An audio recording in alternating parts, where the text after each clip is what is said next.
Bienvenue à la nouvelle saison de Dans l'Atelier. Cette émission, on va rencontrer les artistes dans leur milieu de création, dans leurs ateliers. Et cette semaine, on est à Val-des-Monts pour rencontrer une artiste multidisciplinaire qui se spécialise en sculpture d'art recyclé. On rencontre Annie Perrault.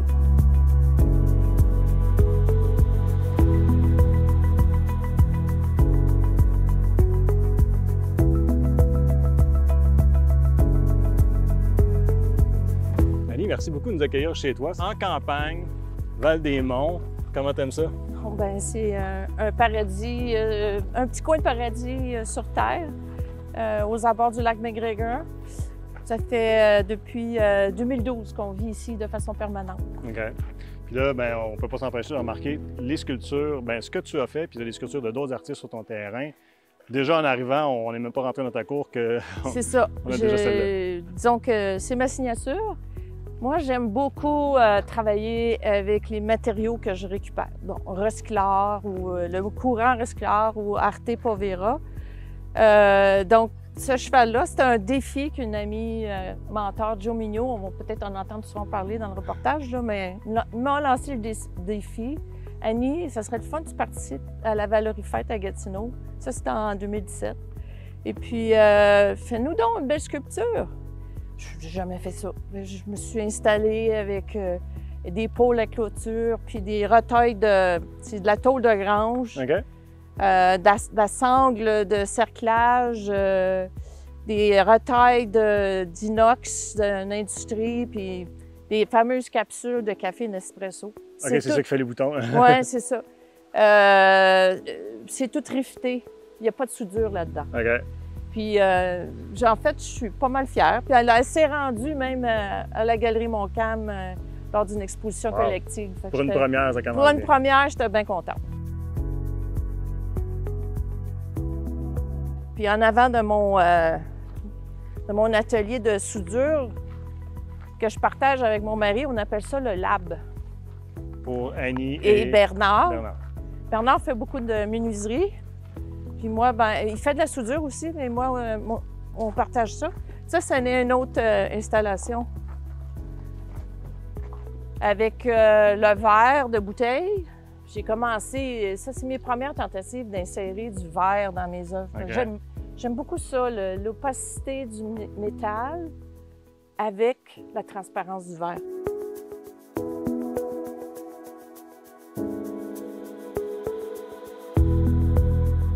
Donc là, je travaille sur mon solo présentement, héritage. Je suis vraiment excitée parce que ça va se passer au Centre d'action culturelle de Papineau, à Montebello, à partir de la fin septembre. Puis ça, c'est une œuvre charnière, c'est le Saule pleureur. Le titre de l'œuvre, c'est Sous la canopée.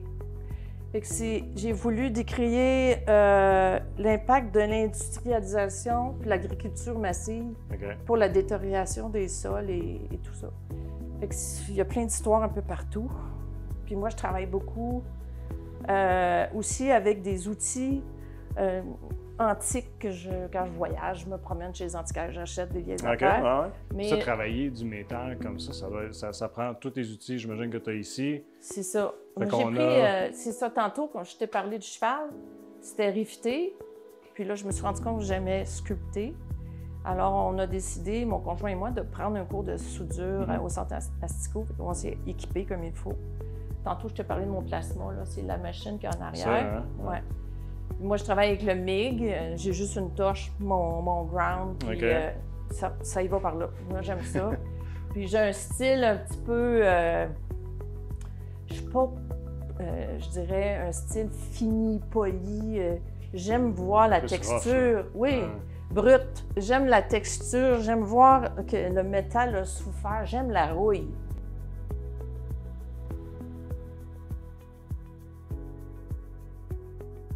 Là, c'est juste un exemple comment je travaille. Là, je veux proposer une œuvre pour une autre exposition collective.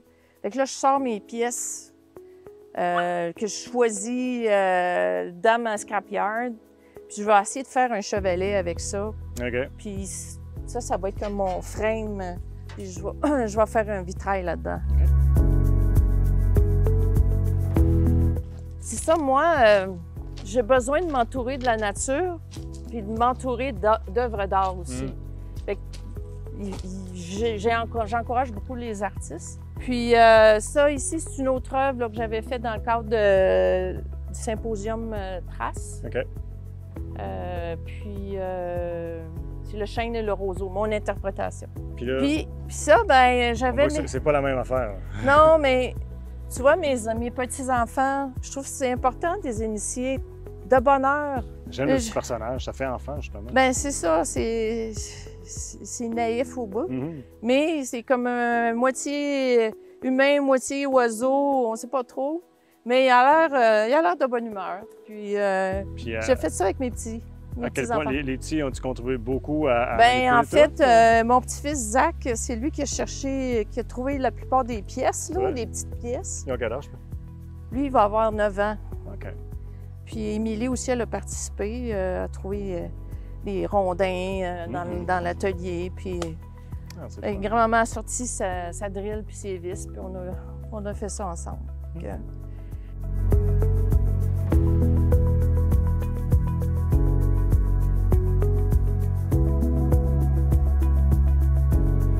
quand on a acheté au début des années 2000, c'était juste la première partie, c'était un chalet. OK. On a transformé ça dans notre maison principale. OK.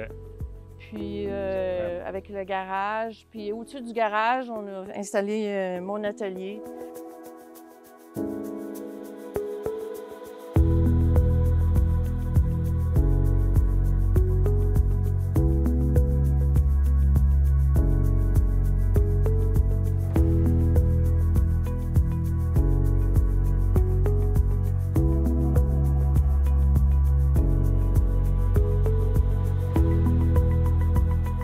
Fait que c'est ici que j'avais installé 3-4 postes de travail. OK. Mais j'ai commencé à emballer mes affaires, fait que c'est vraiment comme moitié atelier, moitié entrepôt ces temps-ci. Mais c'est ça. Dans l'exposition Héritage, j'ai une série qui s'appelle le fossile technologique. OK. Fait que j'ai fait des tableaux par assemblage avec des bouchons de bière, des capsules de café Nespresso, des bouchons de liège. Puis ils sont toutes attachés un à un avec une broche.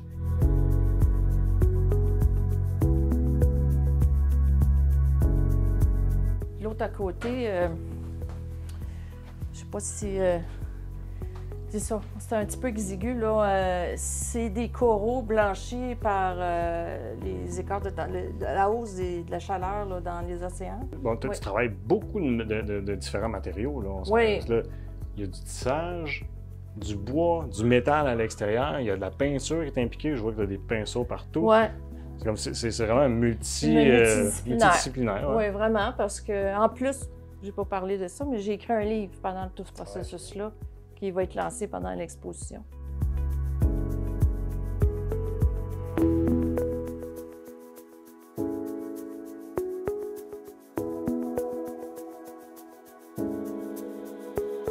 Le fait d'être ici, quand tu es dans ton atelier et tu travailles ici, est-ce que tu aimes ça? Ouvrir, profiter du lac, l'air. Oui, j'essaie de ventiler. L'été, il fait trop chaud ici. J'ai une petite unité de clim, là, mais je peux quasiment pas. J'ai chaud facilement. Mais c'est ça, c'est vue sur le lac, je suis entourée de verdure. Là, les fenêtres, les stores sont fermés, là, mais c'est spécial comme endroit pour créer. C'est inspirant. As-tu construit ici en ayant l'intention, en disant hey, ça ici en haut, ça va être mon atelier? Mais non, même pas. Non? Parce que quand on a fait les plans, après ça, je disais, ben où je vais peindre? Et que là, Bernard il se dit, ben on pourrait faire peut-être un atelier au-dessus du garage. On a demandé au constructeur, il dit, ben oui. C'est vraiment pratique comme atelier. Là. Je fais du barda, puis à l'autre bout, c'est la cuisine, le salon, on n'entend rien. Donc, puis quand je travaille, quand je crée, j'écoute beaucoup de musique. OK. Ça, j'avais demandé, mais j'ai vu les CD là-bas. Ben, si tu vas voir, là, si je vais selon mon humeur, ou surtout selon... par exemple, si il faut que j'atteigne un objectif de production, bien là, je vais choisir de la musique plus pop. Là. OK. Mais si je file, là, je n'ai pas d'énergie, là, ben là, je vais y aller plus avec de la musique classique ou plus Je sais pas trop, je connais pas tous les styles de musique, là, mais en tout cas, tu pourras voir, là, c'est vraiment relax. varié.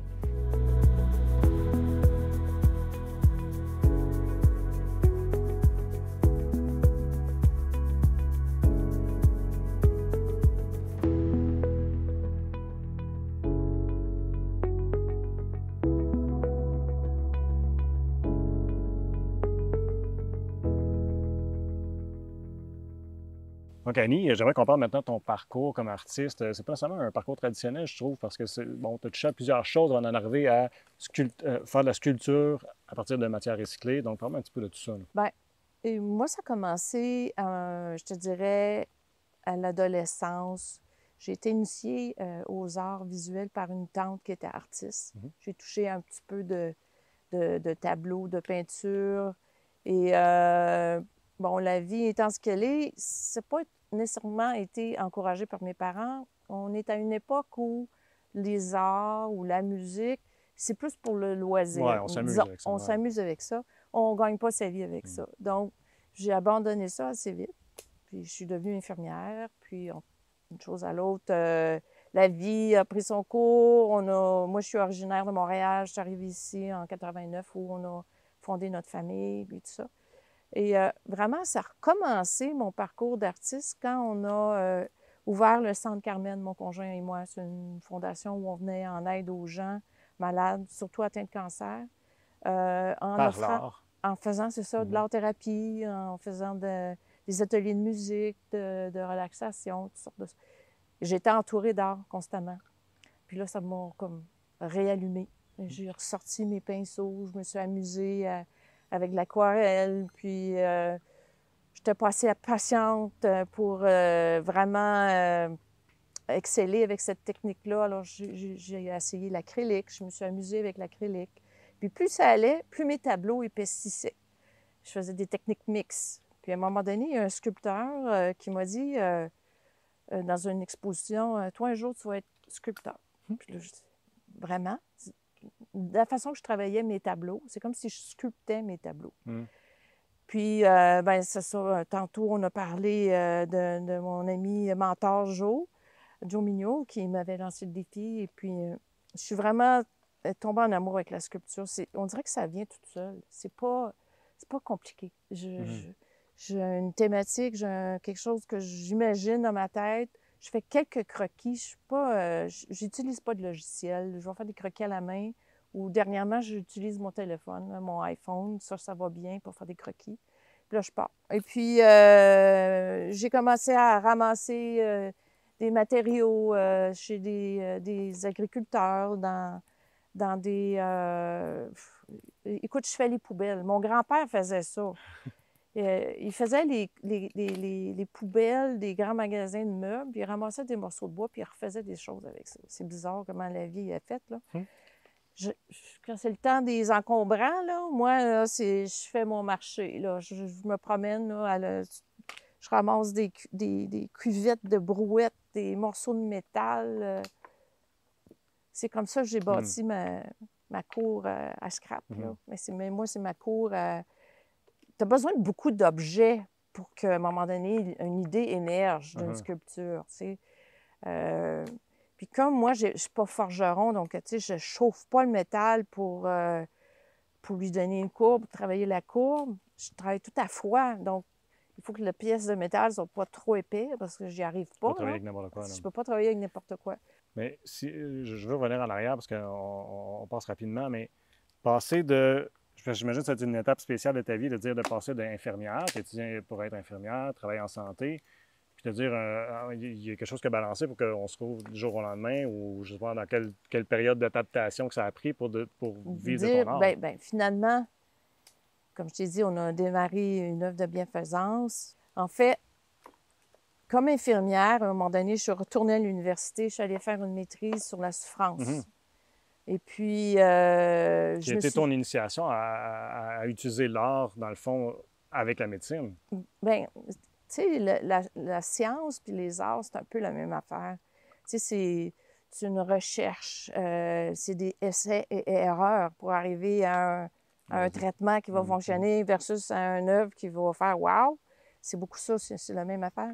c'est une approche, c'est un peu phénoménologique, là. J'aime créer des choses que je connais.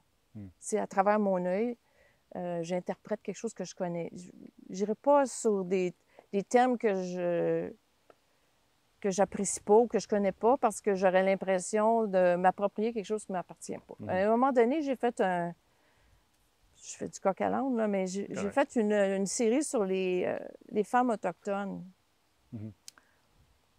Puis, à un moment donné, quand c'est sorti dans les journaux qu'il y avait des milliers de femmes autochtones tuées et disparues, j'ai fait une œuvre spontanément.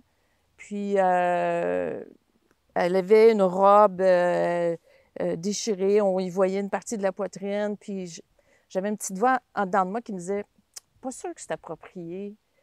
J'avais peur d'avoir manque de respect pour les femmes autochtones. Okay. Alors, je suis allée valider ça. Comme je te dis, je n'étais pas certaine. Je suis allée valider auprès de... Maintenant, elle est sénatrice au Canada, Michèle Audette. J'ai envoyé un courriel, j'ai envoyé une photo de mon œuvre, puis j'ai demandé, est-ce que c'est approprié? Qu'est-ce que vous en pensez?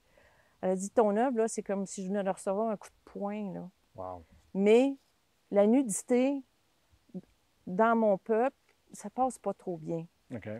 Fait que j'ai dit, hey, merci ma petite voix. Moi, je l'ai rhabillée. J'ai acheté une peau de chevreuil, puis j'ai fait une robe. Mais dans mon entourage artistique, le monde disait, ben voyons, Annie, tu es un artiste, tu as le droit de faire ce que tu veux. Mais non, moi, comme artiste, j'étais pareil comme infirmière, le souci de l'autre, c'est super important. Donc, j'ai voulu faire une œuvre qui parlait de cette affaire-là, mais j'ai voulu qu'elle soit en respect avec les peuples autochtones. Dans le fond, l'art, je m'en sers pour porter des messages. C'est ma voix. Tu sais, j'ai pas un micro, je suis pas une journaliste, mais moi, je considère qu'un artiste a beaucoup de pouvoir en émettant des messages, là. Bon, moi, ce qui me préoccupe, c'est l'environnement, les changements climatiques. Puis comme grand-parent, comme grand-maman, ça me préoccupe. J'ai des petits-enfants. Qu'est-ce qui va arriver pour eux là, dans l'avenir? Je ne sais pas. Donc, c'est ma responsabilité comme artiste de faire ma part en disant, bien, là, moi, je décris la situation. C'est mon porte-voix. J'espère que mon solo va faire réfléchir les gens et qu'il faut faire quelque chose. Là. Est-ce qu'il y a un moment où tu as commencé à recevoir excuse le terme en anglais, mais du feedback des autres qui t'ont est-ce que tu as commencé à réaliser que hey, ça fonctionne, je réussis à rejoindre les gens avec mon message? Il y a une œuvre qui n'est plus ici là, parce qu'elle a été vendue. C'est Sagesse planétaire. J'ai fait un immense globe terrestre avec du verre et du métal dans lequel, comme dans un épée dans un fourreau, là, puis il y avait un message de sage. Okay. Puis c'était au recycleur de Gatineau, c'est en 2018, si ma mémoire est bonne. Puis j'avais eu beaucoup de beaux commentaires. Puis là, je disais, hey, ça fonctionne. Puis ça m'a vraiment donné un élan pour poursuivre mon art. Mais si je ne crée pas, ça me manque. C'est dans ma nature de créer, de me réfléchir sur mon prochain projet. Là, j'ai mon solo qui s'en vient, mais là, j'ai déjà 2 œuvres là, que je suis en train auxquelles je réfléchis. Tu passes plus loin déjà. Oui, parce que ça fait partie de ma vie. Là. Je peux enfin dire que je suis une artiste. Ce désir-là, par exemple, quand tu étais, mettons, je ne sais pas, aux études pour devenir infirmière ou quand tu travaillais comme infirmière, ça a dû te ronger en dedans quelque part, de ne pas être... ou c'était pas encore là? Ça l'a été un petit peu étouffé, pour être honnête. Là. Puis, jeune adulte, j'avais hâte de quitter la maison, moi, là. Fait que c'était important que j'aie mon travail d'infirmière. Puis ça, on parle des années de milieu 80. Il n'y avait pas de travail pour les infirmières, c'est fou. Aujourd'hui, on en manque, là, mais à cette époque-là, c'était pas si évident que ça de se trouver un emploi. Puis, j'avais mon amoureux. On s'est mariés jeunes, là, à 21 ans, on était mariés. Puis, on n'est pas resté longtemps dans la région de Montréal parce que une fois que Bernard a fait sa maîtrise en optique, il est physicien, opticien, là, en optique, on est déménagé dans la région. Après ça, j'ai fondé ma famille. Pas le temps de faire de l'or avec des enfants, là. Fait que c'est vraiment, comme je te disais, on m'a initié à ça. Mis de côté pendant un mis temps. de côté. Après ça, il y a eu le Centre Carmen qui a rallumé ça. Puis vraiment, en fait, ce que je pourrais rajouter, c'est que la fille de ma tante qui m'avait initiée à mon adolescence est une artiste, elle aussi, ma cousine. Puis, à un moment donné, elle est venue me rejoindre dans une autre vie. J'avais un ranch à l'Ange Gardien. Puis, on a fait un atelier une fin de semaine. Puis, j'ai fait un tableau juste avec de la terre, des minéraux trouvés au sol. Et puis, ça m'a juste donné, je me donnais la permission d'être une artiste. C'est là que ça a recommencé.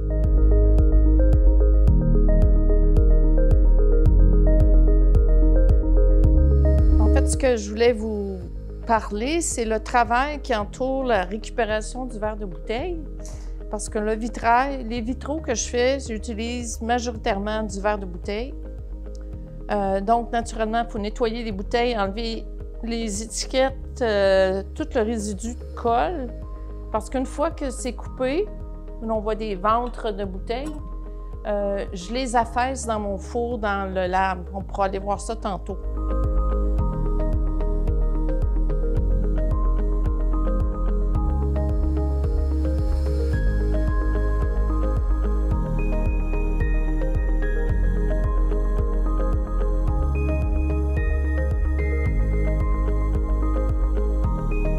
Prochaine étape, pour que je puisse l'utiliser dans mes vitraux ou les intégrer dans des œuvres en métal, il faut que j'affaisse le verre.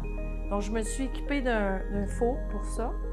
Puis, ce qui est un petit peu excitant, c'est quand tu déposes ces choses dans le four, tu ne sais pas quand tu vas lever le couvercle si ça a fonctionné ou pas.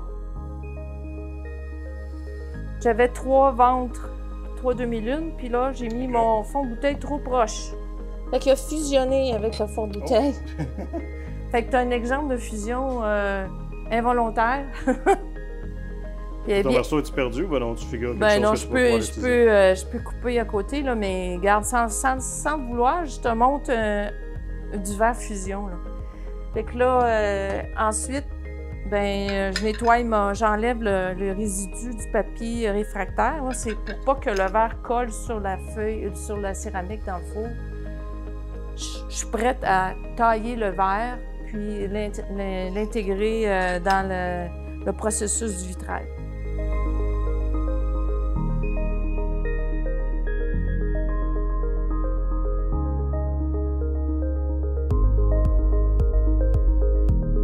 Là, je vais vous faire une démonstration d'une feuille lancéolée pour le saule que j'ai fait pour le saule pleureur. Là, j'en ai fait 2500 feuilles. Donc, je m'enligne sur mon tapis de coupe avec mon coupe vert, puis je fais juste une strie dans le verre, comme ça. Là, avec ma pince, on va juste appliquer une petite pression. Clac. Et voilà, une belle feuille. Donc là, tu vois, il est quand même assez épais. Ça coupe assez bien. Mais si j'ai le verre de bouteille n'a pas une bouteille d'épaisse pareille. Là. Si j'ai du verre épais comme ça, ça, c'est l'ouvrage à casser, à couper. Okay. C'est beaucoup plus difficile. Ça, c'est toutes des ventes de bouteilles. Là. Avant, je meulais chaque pièce avec une petite Dremel. Ça allait vraiment pas bien. Puis là, je suis allée à mon distributeur de verre et d'équipement. Puis il m'a dit, ben là, achète-toi ça, ça va bien aller. OK, let's go.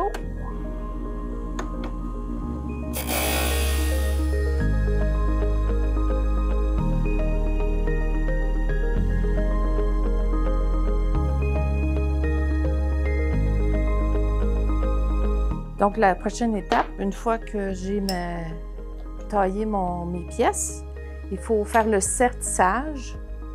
C'est enrubanner d'une bande de cuivre autocollante, le verre.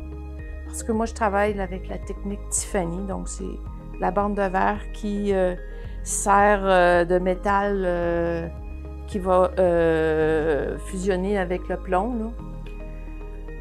Puis après ça, j'ai branché mon fer à souder.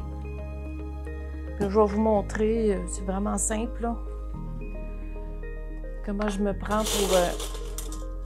Puis ça c'est tout du... J'ai pas acheté du fil électrique au magasin, là. J'ai un électricien qui me fournit avec ses retailles de travail. Fait que là, je m'amuse à bien enrouler mon fil comme il faut sur ma feuille.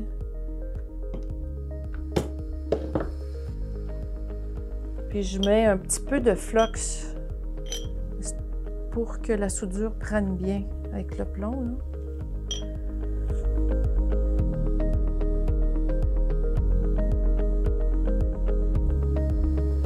Toutes ces techniques-là, là, je les ai toutes apprises sur le tas. c'est ce que j'allais te demander. Je suis vraiment autodidacte, moi. Je suis pas une bonne étudiante. J'ai pas de patience. J'aime expérimenter, j'aime toucher, j'aime sentir les matériaux et que je m'ajuste. Essai et erreur. Essai et erreur. C'est ça ma démarche.